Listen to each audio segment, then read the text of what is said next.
नमस्कार। ज्योतिष शास्त्र में श्रद्धा और विश्वास रखने वाले सभी जातकों का पारलौकिक जगत चैनल में बहुत बहुत स्वागत है। आज के इस वीडियो में हम बात करेंगे कुंभ राशि के जातकों के लिए अगस्त 2022 का महीना किन किन खुशियों की सौगात लेकर के आ रहा है।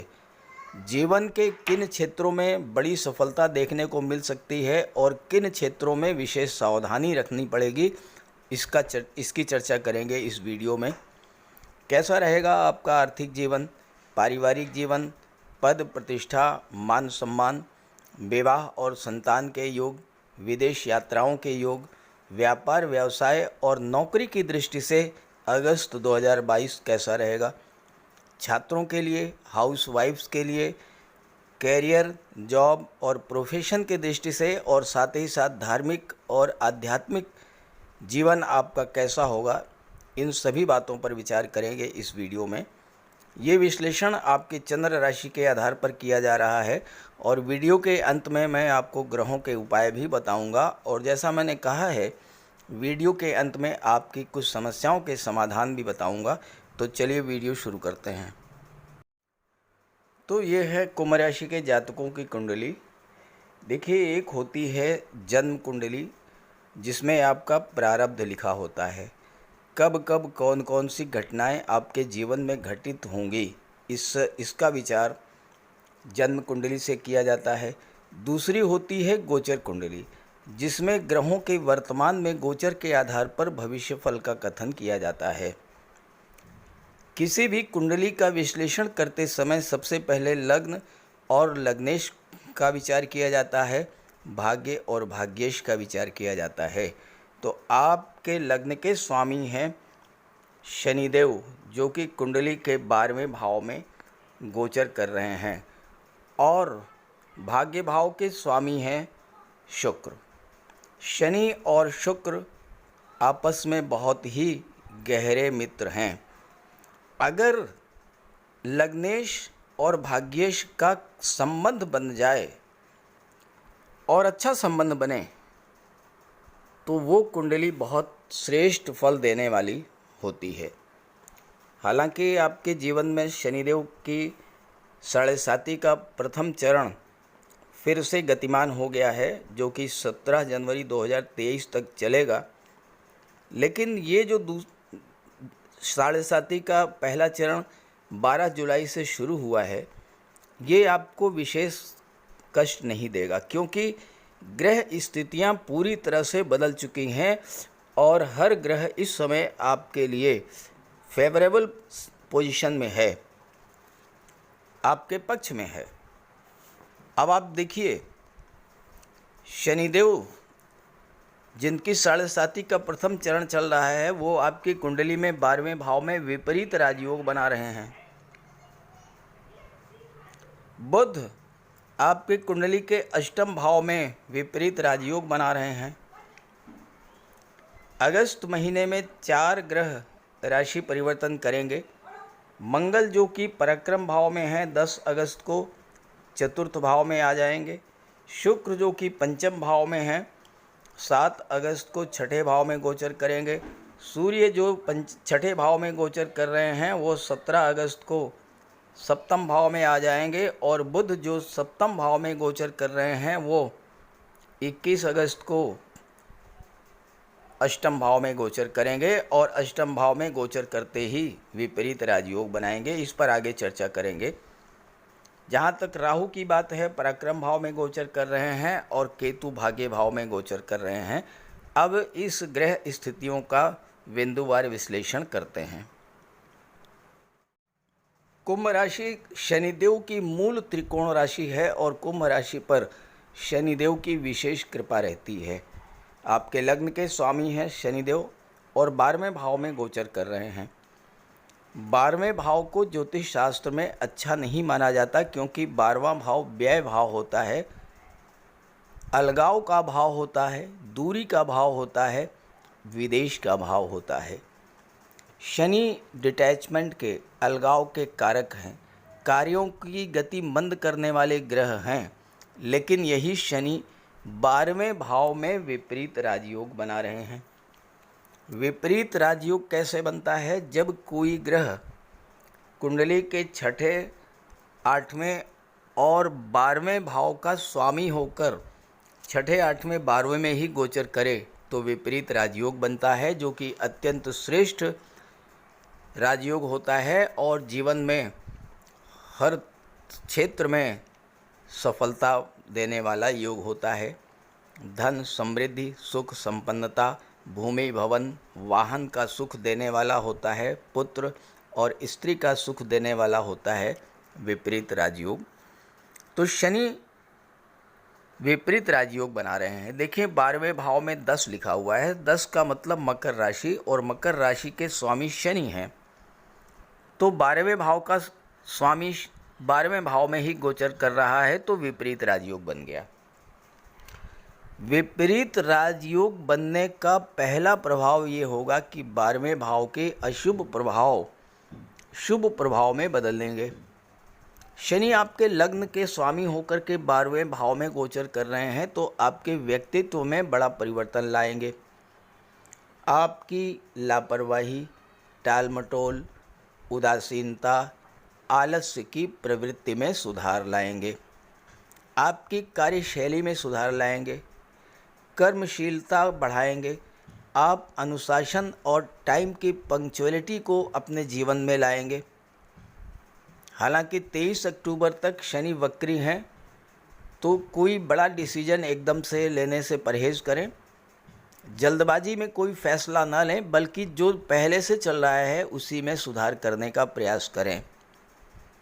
जो कार्य आप कर रहे हैं उसमें कहाँ पर क्या कमी रह गई थी, क्या इम्प्रूवमेंट किया जा सकता है, कैसे उसको और बेहतर बनाया जा सकता है, ये बात सोचें और उसी के अनुरूप कार्य में सुधार लाएं। अपने आप को अपडेट करें। नेगेटिव थॉट्स को अपने ऊपर हावी ना होने दें। सोच को सकारात्मक रखें और ये कार्य सूर्य और बुध करेंगे। देखें, अकेले शनि ही नहीं प्रभावित करेंगे, और भी ग्रह हैं। तो यहाँ पर सूर्य और बुध हैं सप्तम भाव में, और सूर्य और बुध की दृष्टि आपके लग्न पर पड़ेगी, आपके व्यक्तित्व पर पड़ेगी। तो आपके ज्ञान, बुद्धि, विवेक में वृद्धि करेंगे।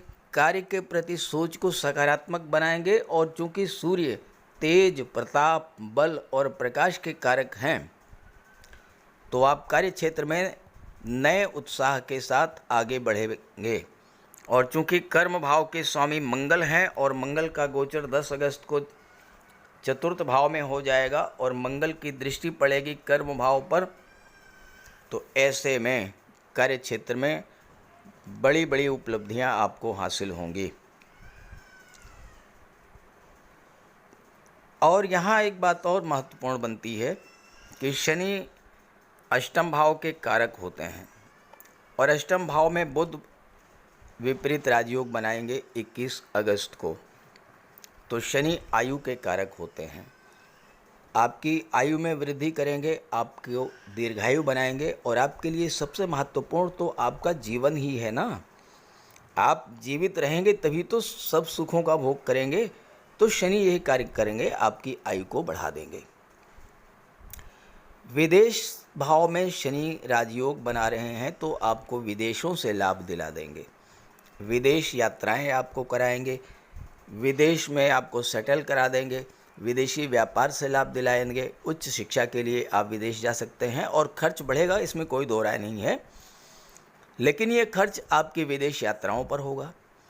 साथ ही साथ शुक्र, जो कि सुख भाव के स्वामी हैं, 7 अगस्त को छठे भाव में आ जाएंगे, और शुक्र की सीधी दृष्टि शनि पर पड़ेगी, शनि की सीधी दृष्टि शुक्र पर पड़ेगी।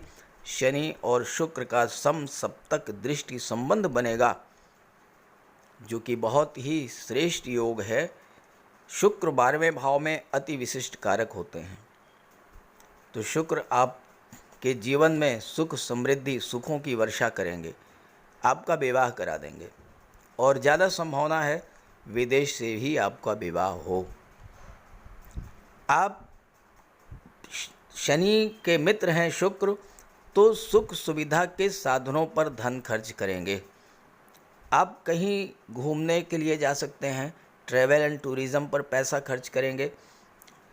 इससे आपकी मन की नेगेटिविटी भी समाप्त होगी और शुक्र और शनि का दृष्टि संबंध आपके विवाह के योग भी बनाएगा। साथ ही साथ 12वां भाव धर्म, अध्यात्म और मोक्ष का होता है, तो शनि आपको धर्म, अध्यात्म और स्पिरिचुअलिटी की ओर भी मोड़ देंगे। शुक्र शनि के प्रभाव से आपका धन शादी ब्याह पे खर्च होगा। घर में कोई मांगलिक उत्सव हो सकता है। शुक्र विवाह और संतान के कारक होते हैं। देवगुरु संतान के कारक होते हैं। परिवार के भाव में गोचर कर रहे हैं। परिवार की वृद्धि करेंगे तो या तो विवाह करा देंगे या फिर संतान की प्राप्ति करा देंगे, तो इन पर आपका पैसा खर्च होगा। और साथ ही साथ दान पुण्य में आपका पैसा खर्च होगा। और शनि का सर्वोत्तम उपाय भी यही है, आप जितना अधिक दान पुण्य करेंगे, किसी वृद्धाश्रम में, किसी अनाथालय में, अस्पताल में, कुष्ठ आश्रम में जाएं, उनके साथ कुछ समय बिताएं, उनके दुख दर्द को महसूस करें, कुछ उनके लिए करें। फल है, भोजन है, मिष्ठान है, वस्त्र है, ये चीज़ें आप उनको प्रोवाइड करें। और साथ ही साथ कोई दीन दुखी, लाचार, दिव्यांग, असहाय व्यक्ति आपके पास आता है, आप उसकी यथाशक्ति मदद करें। ऐसे कार्यों से शनि बहुत प्रसन्न होते हैं और शनि का पूरा लाभ आपको प्राप्त होगा।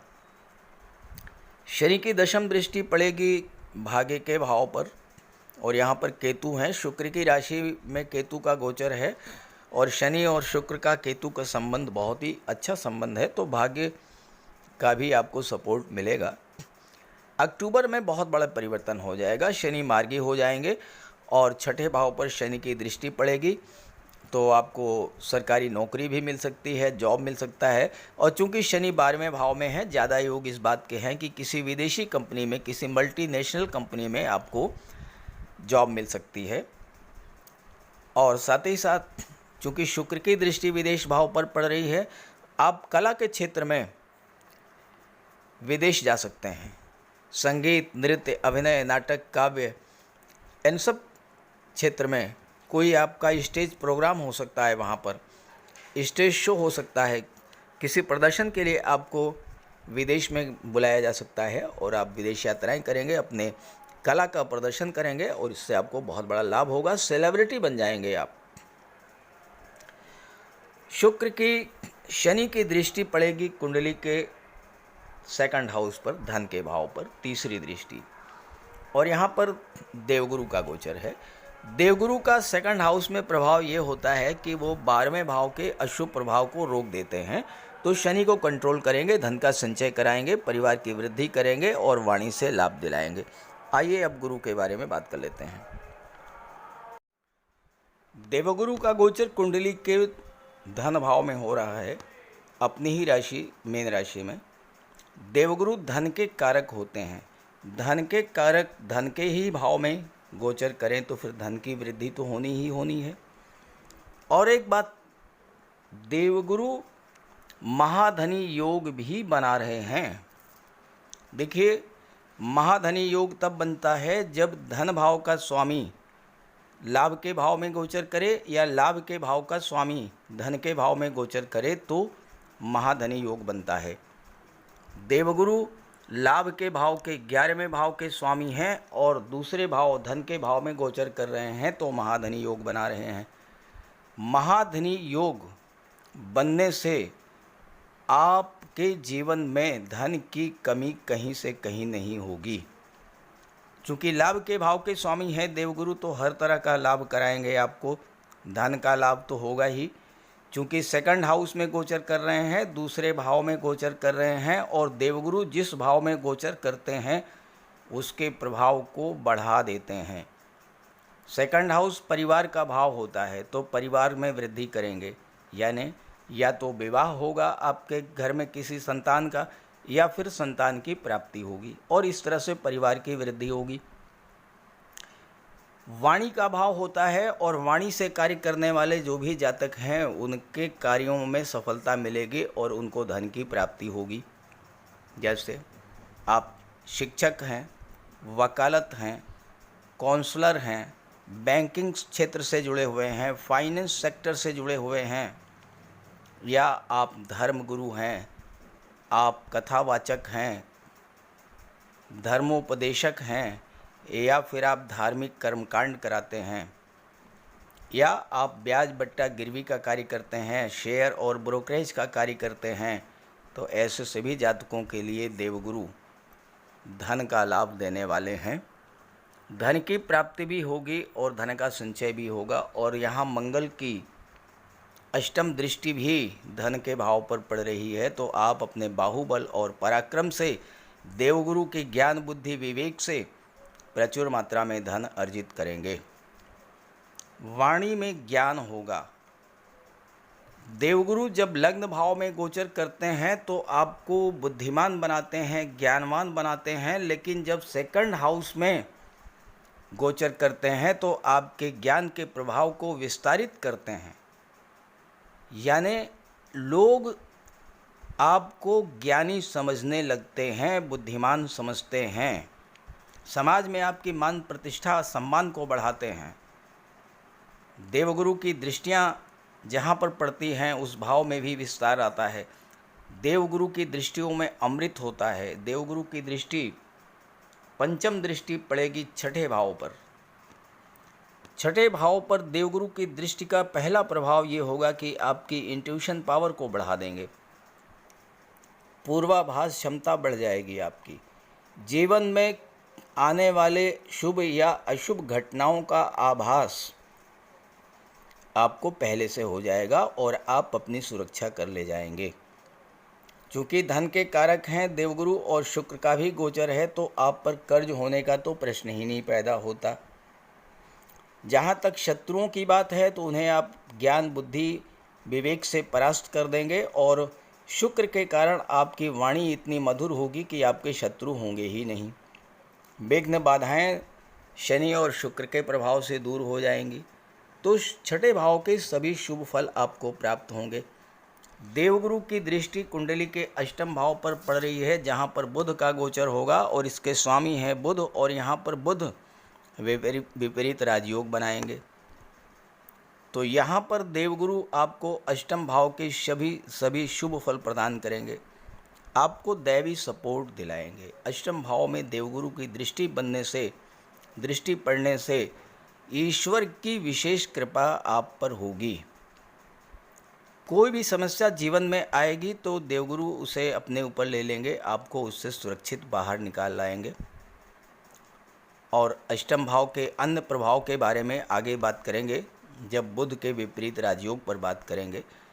जहाँ तक नवम दृष्टि की बात है तो वो मित्र की राशि पर पड़ रही है, आपके कर्म भाव पर, तो आपके जॉब कैरियर प्रोफेशन में वृद्धि होगी। एक नई स्फूर्ति, नई उत्साह और नए ताजगी के साथ आप कार्य क्षेत्र में जुटेंगे। चूँकि मंगल की दृष्टि भी पड़ रही है और मंगल स्वामी भी हैं दशम भाव के। अगर आप आर्मी में हैं, एयरफोर्स में हैं, नेवी में हैं, मिलिट्री में हैं, पुलिस विभाग में हैं, चिकित्सा विभाग में हैं, डॉक्टर हैं, सर्जन हैं, नर्स हैं, कंपाउंडर हैं, फार्मासिस्ट हैं, तो आपके कार्य क्षेत्र में बहुत बड़ा उछाल देखने को मिलेगा। और चूंकि राहु जो कि पराक्रम भाव में गोचर कर रहे हैं, राहु की भी दृष्टि दशम भाव पर पड़ेगी, और राहु आकस्मिकता के कारक होते हैं। अचानक से आपके कार्य क्षेत्र में बहुत बड़ा उछाल देखने को मिलेगा। जहाँ तक मंगल की बात है, मंगल पराक्रम भाव में 10 अगस्त तक गोचर करेंगे और फिर इसके बाद मंगल चतुर्थ भाव में आ जाएंगे। अब यहाँ पर आपको देखिए थोड़ा सा सावधानी बरतनी पड़ेगी। हालांकि मंगल भूमिपुत्र हैं तो आपको भूमि भवन का वाहन का लाभ दिला देंगे। शनि हैं विपरीत राजयोग बना रहे हैं, 4 व्हीलर खरीद सकते हैं आप। लेकिन परिवार में तनाव की स्थिति पैदा करेंगे मंगल, क्योंकि मंगल उग्र ग्रह हैं और आपके स्वभाव में उग्रता लाएंगे, क्रोध की मात्रा को बढ़ा देंगे। तो भाई बहनों से या फिर चाचा ताऊ से कुछ विवाद हो सकता है प्रॉपर्टी को लेकर के। कोई प्रॉपर्टी आप ना खरीदें जब तक मंगल का गोचर चतुर्थ भाव में है, क्योंकि प्रॉपर्टी विवादित हो सकती है या प्रॉपर्टी को खरीदने के बाद फिर उसमें किसी तरह का लिटिगेशन पैदा हो सकता है। तो जब तक मंगल चतुर्थ भाव में गोचर कर रहे हैं, यानी 10 अगस्त से अगले 45 दिनों तक, तब तक आप जो है प्रॉपर्टी खरीदने से थोड़ा सा गुरेज करें, प्रॉपर्टी खरीदने से बचें। और अगर ख़रीदना ही है तो पूरी तरह से जांच पड़ताल करने के बाद करें। और वही मंगल की चौथी दृष्टि जो है वो सप्तम भाव पर पड़ेगी। अब यहाँ भी स्थितियाँ थोड़ा विस्फोटक बनेंगी, क्योंकि सूर्य भी हैं। सूर्य और मंगल दोनों ही उग्रता के कारक हैं।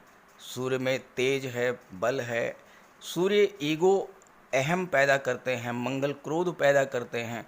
और जब राजा और सेनापति दोनों ही सप्तम भाव को प्रभावित करेंगे तो दाम्पत्य सुखों के लिए ये समय अच्छा नहीं है। सूर्य 17 अगस्त के बाद से अगले 1 माह तक रहेंगे। मंगल 10 अगस्त के बाद 45 दिनों तक रहेंगे। तो ये जो लगभग 1-1.5 महीने का समय है, ये आपको अपने बुद्धि विवेक का प्रयोग करना होगा, मन को शांत रखना होगा। हालांकि वाणी के भाव में देवगुरु का गोचर है, तो वाणी आपकी उतनी कटु तो नहीं होगी, लेकिन आपको सावधानी बरतनी होगी अगर आपको अपने दाम्पत्य को बचाना है तो। ऐसे ही लव रिलेशंस और पार्टनरशिप के लिए भी यही बात लागू होती है। जहाँ तक शुक्र की बात है, तो शुक्र के बारे में तो बहुत कुछ चर्चा शुरू में ही हो चुकी है, इसलिए कोई विशेष चर्चा इसमें नहीं करेंगे। वीडियो बहुत लंबा होता चला जाएगा। शुक्र का और शनि का परस्पर दृष्टि संबंध बनेगा और उसके प्रभाव के बारे में चर्चा हो चुकी है। बात कर लेते हैं बुध के बारे में, जो कि कुंडली के अष्टम भाव में विपरीत राजयोग बना रहे हैं। बुध का गोचर 21 अगस्त को कुंडली के अष्टम भाव में होगा और यहाँ बुध विपरीत राजयोग बनाएंगे। विपरीत राजयोग कैसे बनता है? जब कुंडली के छठे, 8वें या 12वें भाव का स्वामी छठे, 8वें या 12वें भाव में ही गोचर करे तो विपरीत राजयोग बनता है। यहाँ पर छठे अष्टम भाव में 6 लिखा हुआ है, 6 लिखा हुआ है। 6 का मतलब कन्या राशि, और कन्या राशि के स्वामी होते हैं बुध। तो अष्टम भाव का स्वामी अष्टम में गोचर कर रहा है तो विपरीत राजयोग बन गया। बुध वाणी के कारक हैं, बुध तर्क शक्ति के कारक हैं, बोलने और लिखने की क्षमता के कारक हैं। और बुध की दृष्टि सेकंड हाउस पर पड़ेगी वाणी के भाव पर, तो बुध आपको कुशल वक्ता बना देंगे। अगर आप शिक्षक हैं, वकालत हैं, सोशल मीडिया वकालत के क्षेत्र से जुड़े हैं, सोशल मीडिया के क्षेत्र से जुड़े हैं, टीवी एंकर हैं, राजनीति के क्षेत्र में हैं या ज्योतिषी हैं, तो आपको उच्च स्तर की सफलता दिलाएंगे। और आपके रिलेशंस, चूँकि सेकंड भाव परिवार का भी होता है, तो आपके रिलेशंस अपने परिवार से, मित्रों से, संबंधियों से बहुत अच्छा रहेगा। आपका नेटवर्क बहुत बड़ा होगा और उसका आपको लाभ मिलेगा। बुध कम्युनिकेशन के कारक हैं। आप आईटी सेक्टर, कंप्यूटर, मैनेजमेंट या वकालत के क्षेत्र में बहुत अच्छी सफलता अर्जित करेंगे। और कैरियर के रूप में आप डाटा प्रोसेसिंग, डाटा एनालिस्ट या अकाउंटेंसी या लेखन के क्षेत्र में जा सकते हैं। चार्टर्ड अकाउंटेंट या बैंक ऑफिसर भी आप बन सकते हैं। आप जिस भी क्षेत्र में हैं वहाँ की आपको डीप नॉलेज होगी और उससे आपको नाम, यश और धन की प्राप्ति होगी। अपने बुद्धिबल, अपने प्रयासों से आप अपने लिए व्यापार, व्यवसाय या नौकरी के नए नए अवसर पैदा करेंगे और धन का लाभ अर्जित करेंगे। बुध मार्केटिंग के और शेयर के कारक होते हैं, तो मार्केटिंग के क्षेत्र से, शेयर मार्केट के क्षेत्र से आपको बहुत बड़ा लाभ दिला देंगे। आपकी सीखने की क्षमता, मेमोरी पावर और विश्लेषण क्षमता को बुध बढ़ा देंगे। उत्तम स्वास्थ्य भी प्रदान करेंगे चूँकि राजयोग बना रहे हैं। धार्मिक स्वभाव होगा आपका। अपने बुद्धि बल से आप शत्रुओं को भी पराजित करेंगे। बड़ा परिवार होगा और आप मैत्री संबंधों को बहुत मजबूती से निभाएंगे। क्योंकि अष्टम भाव गुप्त विद्याओं, गुप्त रहस्यों और गुप्त धन का होता है, तो आपको गुप्त धन की प्राप्ति होगी। लॉटरी से, शेयर से या किसी प्रॉपर्टी से, पैतृक संपत्ति का लाभ आपको मिल सकता है। कोई वसीयत या विरासत को लेकर के मुकदमा चल रहा था तो उसमें आपको विजयश्री हासिल हो सकती है। लेखन के क्षेत्र में, मुद्रण के क्षेत्र में, प्रकाशन के क्षेत्र में आप चतुर और कुशल व्यवसायी भी हो सकते हैं।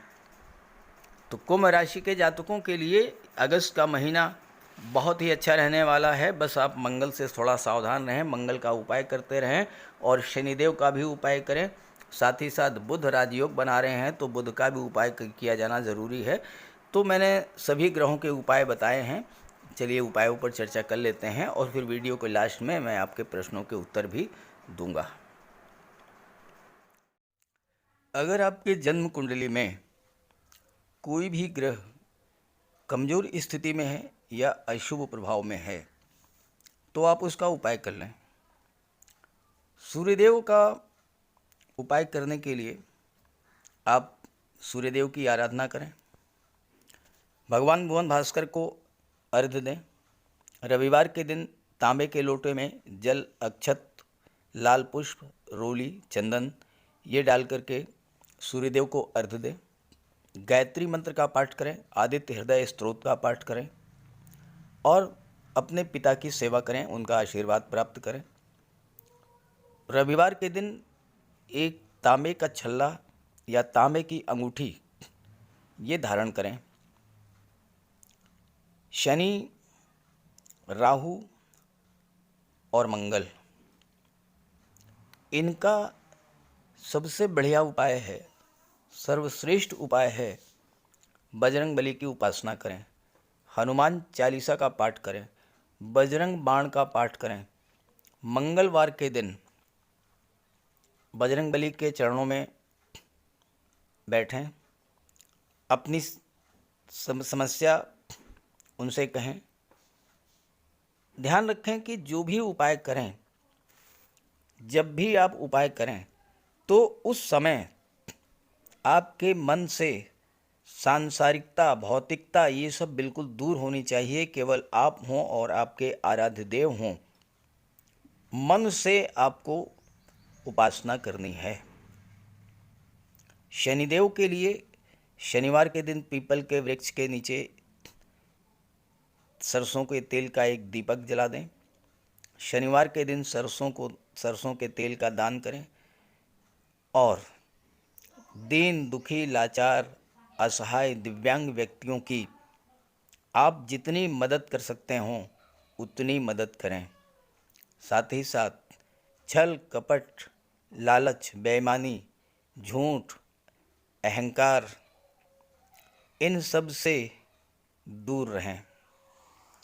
मंगल के लिए और शुक्र के लिए एक चांदी का छल्ला और एक चांदी की चेन धारण करें।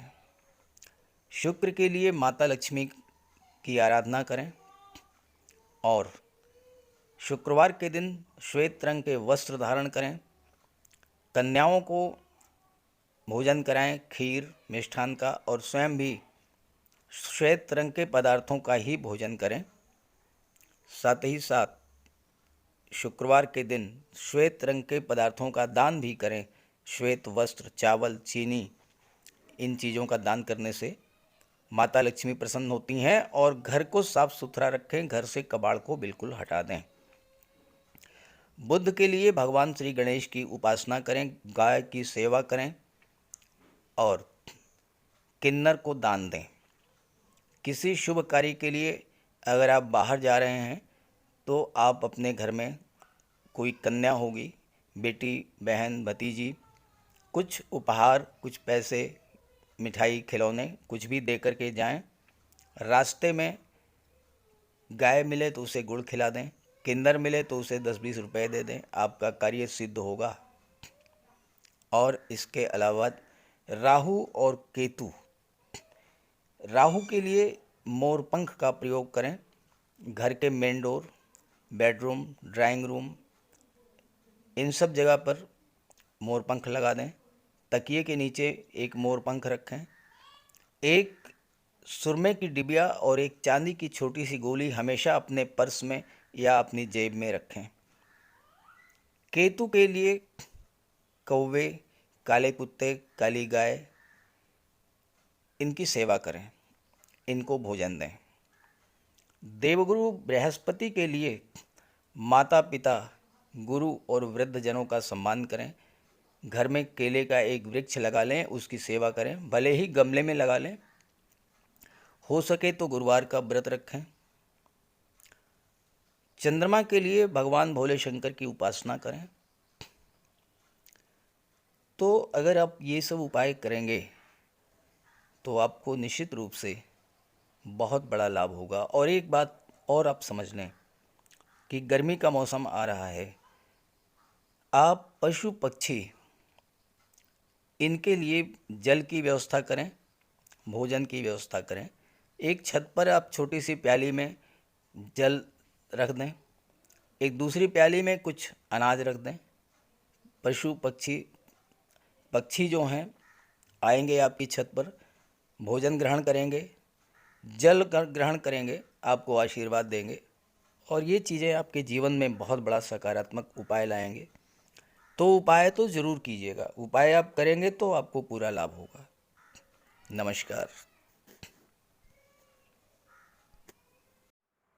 चलिए अब बात कर लेते हैं आपके प्रश्नों पर। चंद्रेश्वर जी का प्रश्न है, तांबे का छल्ला किस हाथ में और किस अंगुली में पहनना चाहिए? देखिए, तांबे का छल्ला सूर्य देव को प्रसन्न करने के लिए सूर्य के उपाय के रूप में तांबे का छल्ला पहना जाता है।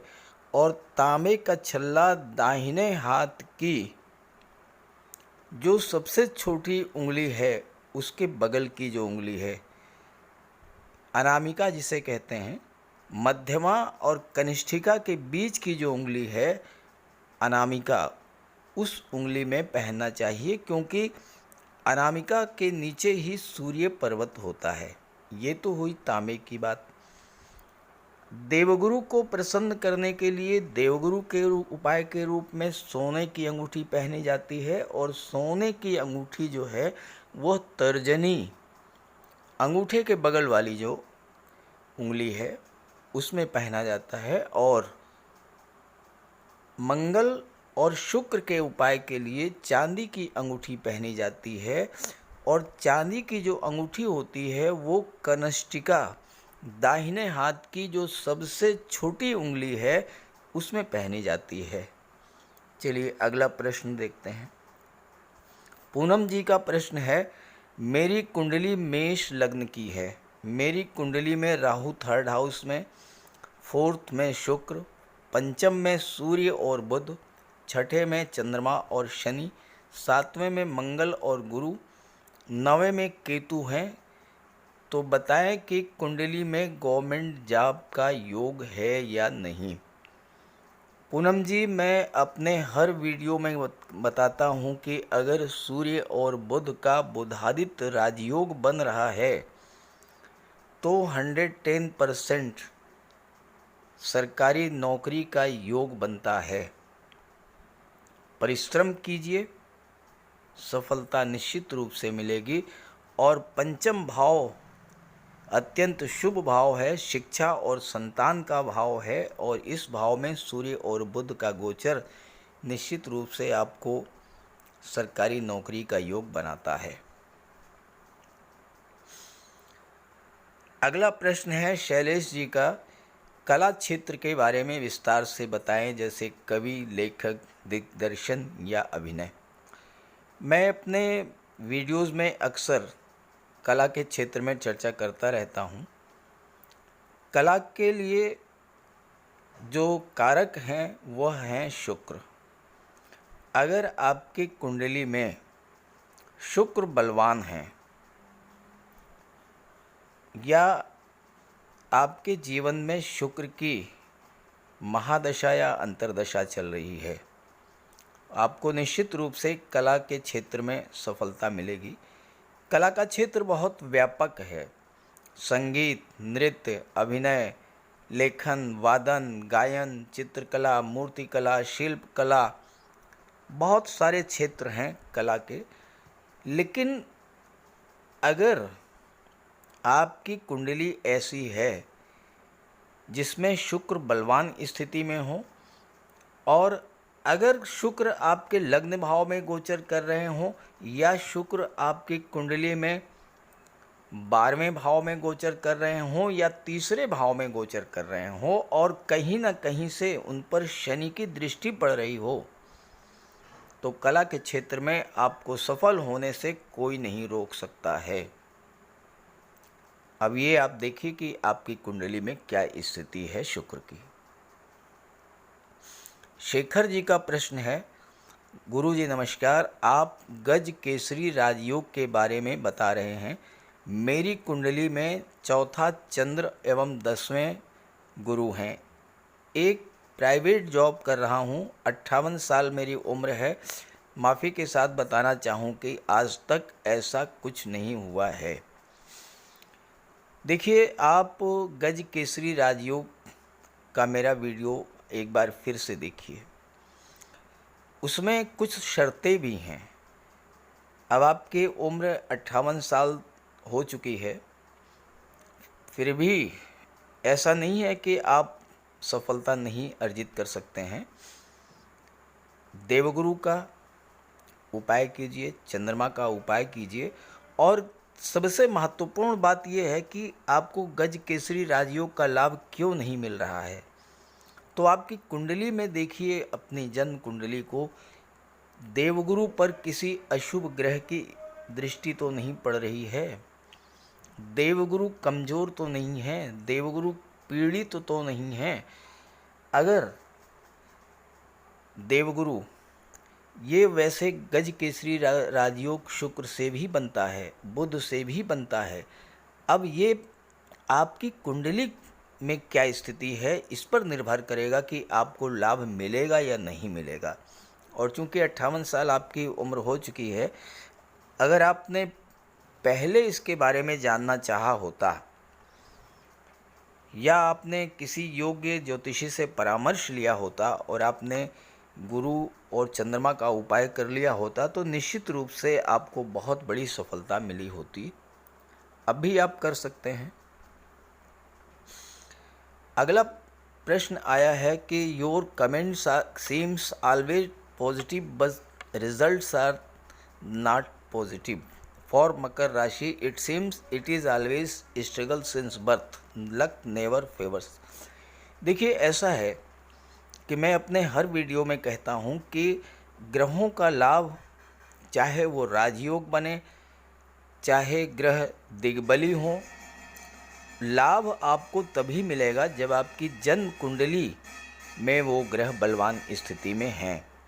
और इसीलिए ग्रहों के उपाय की व्यवस्था की गई है। अगर आपकी जन्म कुंडली में शनिदेव बलवान होंगे, संघर्ष जरूर कराएंगे। मकर राशि के जातकों को संघर्ष करना पड़ता है, और इस समय तो 7.5 चल रही है। लेकिन आप यह भी समझ लें कि शनिदेव जब आपको लाभ देने पर आएंगे तो इतना कुछ प्रदान करेंगे कि आप कल्पना नहीं कर सकते हैं। 7.5 की अवस्था में मैंने बहुत से लोगों को देखा है कि उन्होंने 7.5 वर्षों में जितना प्राप्त कर लिया, जितना अर्जित कर लिया, शायद वो पूरे जीवन भर नहीं प्राप्त कर पाए होंगे।